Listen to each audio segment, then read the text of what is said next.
Hi friends, welcome to Mahalakshmi Sarees. ఈరోజు నేను చూపించే ఐటెం వచ్చేసి ఫ్యాబ్రిక్ మట్కా ట్రస్సర్ సిల్క్ అండి.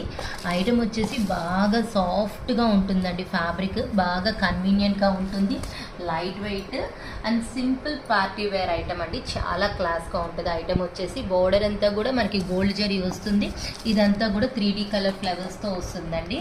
మొత్తం కూడా దీని మీద అంతా గోల్డ్ జరీ నక్కీ జరీతో వర్క్ ఇచ్చేస్తారు. ఫ్లవరింగ్ చుట్టూ మొత్తం చిప్ వర్క్ వస్తుంది, సీక్వెన్స్ అక్కడక్కడ. ఇదంతానేమో మిర్రర్ ఫాయిల్ వస్తుంది, దాని చుట్టూ థ్రెడ్ వర్క్ ఇస్తారు. ఇప్పుడు పళ్ళు పార్ట్ చూద్దాం. ఇది వచ్చేసి పళ్ళు పార్ట్ అండి. పళ్ళుకి ఇలా టాజిల్స్ ఇస్తారు. బ్లౌజ్ వచ్చేసి ఇలా వస్తుంది, రన్నింగ్ డిజైనే వస్తుంది బ్లౌజ్కి. దీంట్లో కలర్స్ చూపిస్తాను మీకు నేను ఇప్పుడు. కలర్స్ కూడా చాలా బాగుంటాయండి, కలర్ఫుల్గా ఉంటుంది సెట్ బాగా. ఇదంతా కూడా కలర్ చాట్ ఫ్లోరల్ 3D ప్రింట్స్తో చాలా హైలైట్గా ఉంటుందండి ఐటమ్. సింపుల్ శారీ, చాలా చాలా బాగుంటుంది, light weight and soft touch.